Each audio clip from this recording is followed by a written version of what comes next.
ముందుగా మీకు అలాగే స్టూడియోలో ఉన్న మిత్రులకు ప్రైమ్ నేమ్ అనేది కొంచెం బెదిరింపులు ఉంటాయి కదా. కాడికెట్లు కాడో లేకపోతే నీ బండ్లు వచ్చి నువ్వు బండ్లు వెళ్తుంటే మా చేలో వచ్చి పడతాయని వివాదాలు ఉండేది. ఆయన ఒక్కడే వాళ్ళకి సమాధానం చెప్పలేక ఊళ్ళో ఎవరయ్యా మంచి మాటకారు కావాలంటే అప్పుడు రాజారెడ్డి గారి పేరు చెప్తే ఆయన అప్పుడు ఆస్ట్రేలియాలో ఆయన కొంచెం బాగా మాటకారిగా అంటే పవర్ఫుల్ మ్యాన్గా అనుకోవాలి. రౌడీయిజం అని అనకూడదు, అప్పుడు రౌడీయిజం దౌర్జన్యం ఏదైనా అవసరమైతే ముందుకెళ్ళిపోయే తత్వం అయింది అని చెప్పారు వాళ్ళు. కాబట్టి ఆయన పిలుచుకొని చేస్తే సరే దాని మీద ఏం జరిగిందో కొన్నాళ్ళ తర్వాత మాత్రం ఆ రాజారెడ్డిని చంపి బండ్ల గనుల్లో పడేశారు. అది కూడా తర్వాత కొన్నాళ్ళ తర్వాత ఏనైనా తెలిసింది, ఆయన ఏదో తేడాలు వచ్చిన వాళ్ళకి అక్కడి నుంచే కాస్త కూస్తో వైఎస్ గారి కుటుంబాలకి కొంచెం ఆర్థిక స్తోమత వచ్చింది అనేది మాకు వచ్చిన సమాచారం ప్రకారం.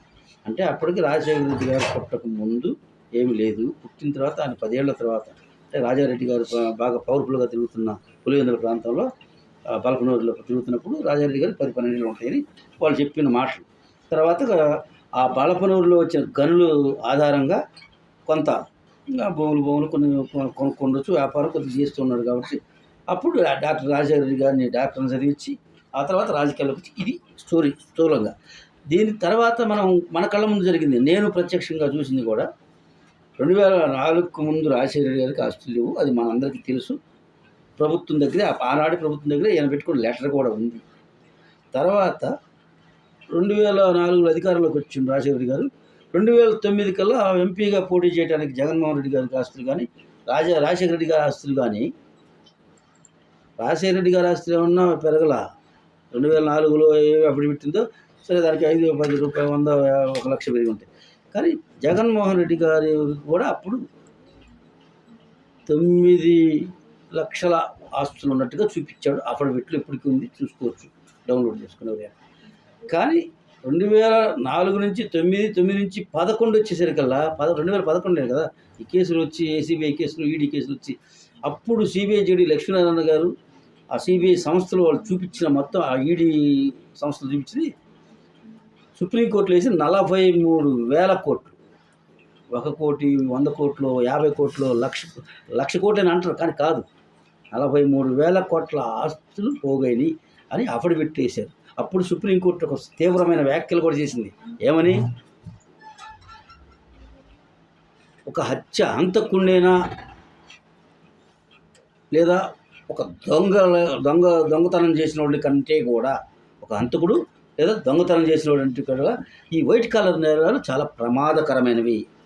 ఎందుకంటే హంతకుడు ఒక హత్య చేస్తే ఆ కుటుంబం నష్టపోయింది, ఒక దొంగతనం చేస్తే ఆ కుటుంబంలోనే ఒక దోపిడీ చేయాలి. కానీ వీళ్ళు చేసే దోపిడీ రాష్ట్రం మొత్తం ప్రజల మీద ఆ ప్రభావం పడుతుంది, దేశ ప్రజల మీద, దేశ రాష్ట్ర ఆర్థిక వ్యవస్థ కొనారిల్లిపోయే పరిస్థితి వస్తుంది. కాబట్టి అంత ప్రమాదం అని చెప్పారు. అంటే కానీ వాటిలో ఏమీ దాల్చకుండా చట్టాలు మరి ఏం పని చేసినా ఈ చట్టాలను మనం విమర్శించకూడదు. కాబట్టి అది అలా జరిగిన కేసులు అట్లా నడుస్తుంది. బెయిల్ మీద బయటకు వచ్చిన తర్వాత జగన్మోహన్ రెడ్డి గారు ముఖ్యమంత్రి అయిపోయాడు. సంతోషం, మనం యువకుడు అందరం అనుకున్నాం, యువకుడు బాగా పరిపాలిస్తుండే చంద్రబాబు నాయుడు కంటే కూడా.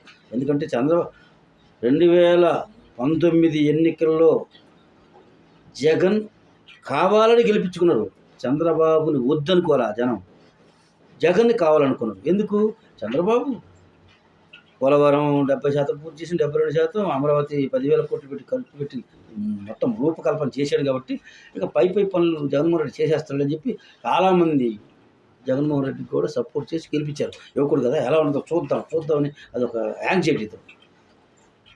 నిన్న ఈ మధ్య జరిగిన 2024 ఎన్నికలు జగన్ వద్దు అని ఎన్నికలు జరిగింది.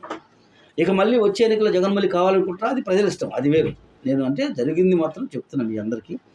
ఇవన్నీ వాస్తవాలే కదా, మన కళ్ళ ముందు జరిగినాయి కదా. ఆ తర్వాత కూడా ఈ మధ్య కాలంలో ఎన్నికల ముందు నుంచి, అప్పుడు ఎన్నికల్లో ఆయన జైలుకు పోయినప్పుడు 16 ఏళ్ళు జైలుకు పోయినప్పుడు వాళ్ళ అమ్మగారు విజయలక్ష్మి గారు, షర్మిల గారు, ఆయన ఆపిన పాదయాత్ర షర్మిల గారు నిర్వహించారు. కాబట్టే పార్టీ నిలబడింది. ఎన్నికల్లో రెండోసారి ఆ ఎన్నికల్లో గెలవలేదు, పాదయాత్ర చేసినంత మాత్రమే ముఖ్యమంత్రులు ఎవరు కాలేరు, కారు కూడా ఎవరో చంద్రబాబు నాయుడు అంటాడు, అంతకంటే రాజశేఖర రెడ్డి గారు వాళ్ళిద్దరికే చెల్లింది. అది మిగతా జగన్మోహన్ రెడ్డి పాదయాత్ర చేసాడు, అవ్వలేదు కదా. అలాగే ఆ తర్వాత ఏమైంది, ఇప్పుడు చెల్లి ఆస్తుల గొడవలతో చెల్లి పక్కకు పోయారు. చిన్నాయన్ని చంపిన దానివల్ల చిన్నమ్మ చిన్న చిన్న ఆ చెల్లి అక్క చెల్లెళ్ళు వాళ్ళు పక్కకు పోయారు. తల్లి గౌరవ అధ్యక్షురాలుగా ఉన్నామని ఆమెను తీసి పక్కకు పెడితే తల్లి లేదు, చెల్లి లేదు. మీ కుటుంబ సభ్యుడు బాలినేని లేడు.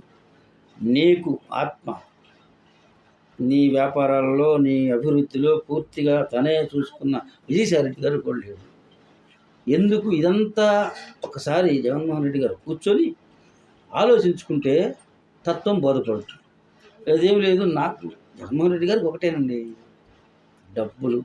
ఇటువంటి ఎన్నికలు 4 నేను చేయగలను. వీళ్ళందరూ పోయినా కొత్త వాళ్ళు ఎవడో కూడా నాకు అప్పుడు తీసుకుని చూడండి నిలబెట్టిన. అప్పుడు ఎన్టీ రామారావు గారు ఉన్నప్పుడు జనాల్లో ఊరికి ఉట్ట బాధది, ఒక్క నిలబెట్టినా నేను గెలిపిస్తాడు ఎన్టీఆర్ అన్నట్టుగా అనేవాడు ఫస్ట్లో నేను చిన్నప్పుడు. అట్టా ఆ పరిస్థితులు ఏమి ఉండవు, ఇప్పుడు మారిపోయినాయి. ప్రజలు 10 ఏళ్ల పిల్లగాడికి కూడా తెలిసిపోతుంది రాజకీయం. ఎట్టున్న రాజకీయాన్ని ఎన్టీఆర్ గారు రాజకీయాల్లోకి వచ్చి ఇలా తిప్పేశాడు. ఆ తర్వాత ఇప్పుడు ఇక రాను రాను కాలమే ప్రజల ముందుకు చేర్చింది. అంతా ఎక్కడెక్కడో విదేశాల్లో కాదు, ప్రపంచంలో ఎక్కడ జరిగేది కూడా మన చేతిలో సెల్ ఫోన్లో ఉంటుంది. కాబట్టి ఇప్పుడు తెలివితేటలు ప్రజలకు పెరిగిపోయినాయి. కాబట్టి గతంలో చెప్పినట్టుగా అబద్ధాలు చెబితే ఇప్పుడు నమ్మరు. కాబట్టి వాస్తవాలను తెలుసుకోమని, ప్రజల మీద కక్ష కట్టకుండా ఇచ్చిన హామీలు అన్నీ నెరవేర్చాం, నవరత్నాలు పూర్తి చేసామంటారు. ఎక్కడ చేశారు? నవరత్నాల్లో ఒక్క రత్నం కూడా పూర్తి ఫిల్ఫిల్ చేయాల. 3000 పింఛన్ ఇస్తా ఉంది, 250 పెంచుకుంటూ పోయారు. అది ఫుల్ఫిల్ చేసినట్టు కాదు కదా. అమ్మఒడి అందరికీ ఇస్తా ఉన్నారు, 15,000 ఇస్తా ఉన్నారు. అందరికీ లేదు, ఒకరికే చేశారు. 15,000 కూడా ఎవరో చివరికి 13,000 13,000 చేశారు, 2,000 తగ్గించారు. ఇంకా మరి రైతు రుణమాఫీ, రైతు భరోసా మీరే అన్నారు, ప్రతి రైతుకి 15,000 లెక్క 60,000 ఇస్తాం, సంవత్సరానికి 60,000 ఇస్తాను. దానిలో మీరు 7,000 ఇచ్చి ప్రభుత్వం, కేంద్ర ప్రభుత్వం 6,000, కానీ మొత్తం కలిపితే 13,000, తర్వాత ఒక 1,000 2,000 ఇచ్చి 15,000 ఇచ్చారు తప్ప ఫుల్ఫిల్ ఏది చేయాల. అన్నిటికాడికి ముఖ్యంగా మనం చెప్పాల్సింది ఏంటంటే, మద్యం నియంత్రణ కాదు, మద్యం రూపుమాపుతాను, నిషేధిస్తాను మద్యాన్ని అని చెప్పి ఓట్లు వేయించుకొని అధికారంలోకి వచ్చి, అధికారంలో పీఠం మీదకి ఎక్కిన తర్వాత మద్య నియంత్రణ చేస్తానని చెప్పి అసలు మద్యాన్నే ఒక ఆదాయ వనరుగా మార్చుకొని ప్రభుత్వ మద్యం అమ్మిద్దని పాత మొత్తం తీసేసి, పాత బ్రాండ్లు తీసేసి, పాత విధానాలు తీసేసి, ఆ మద్యంలోనే ఇప్పుడు 20,000 కోట్ల కుంభకోణం జరిగింది. 4,000 కోట్లు విదేశాలకు దుబాయ్ కట్టు దాటించారు. ఈ కసిరెడ్డి రాజశేఖర రెడ్డి, సజ్జల శ్రీధర్ రెడ్డి, విజయసాయిరెడ్డి, అవినాష్ రెడ్డి, ఇంకెవరు చాణక్య అంట, భారతీ సిమెంట్కి సంబంధించిన శాశ్వత డైరెక్టర్, ఆయన పేరు వెంకటప్ప బాలాజీ, వీళ్ళంతా కలిపి 6-7 కూర్చొని మద్యం విధానాలు చేసి ఇవాళ రోజు అది పెద్ద కుంభకోణమై జగన్మోహన్ రెడ్డి దగ్గర కూడా పోయి నేరుగా జగన్మోహన్ రెడ్డి తాగే పరిస్థితులు వచ్చినాయంటే, ఈరోజు వాతావరణం చూస్తుంటే, అరెస్టులు చూస్తుంటే ఈ పరిస్థితులు వచ్చినాయంటే కారణం ఏంటంటే అందులో తప్పు జరిగింది కాబట్టి. లేకపోతే జరగనిదైతే చంద్రబాబు నాయుడు మీద మనం రేపు కేసులు పెట్టి జైల్లో పెడితే బయటికి రాలా. ఇప్పుడు ఆ కేసులు ఏమైంది? అటువంటి ఏం కావు. కానీ తప్పు జరిగితే ఖచ్చితంగా చట్టం చేతులు చాలా పెద్దవి. అవి ఎవరు తప్పు చేసిన వాళ్ళు తప్పించుకోలేరు. అది గుర్తుపెట్టుకొని ఎవరైనా ఇక ముందు రాజకీయ నాయకులు తప్పు చేయకుండా జాగ్రత్తగా ప్రజలను కాపాడితే మీకు మళ్ళీ మరొక అవకాశం ఇస్తారు. తప్పులు చేస్తే మీకు అవకాశాలు ఇవ్వరు. కాబట్టి ఈ విషయాన్ని ప్రజలందరూ తెలుసుకోవాలని, అప్రమత్తంగా ప్రజలు ఉండాలని, అబద్ధాలను అసత్యాలను నమ్మొద్దని తెలియజేసుకుంటూ సెలవు తీసుకుంటాను. జై హింద్.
ముందుగా మీకు అలాగే స్టూడియోలో ఉన్న మిత్రులకు ప్రైమ్ నేమ్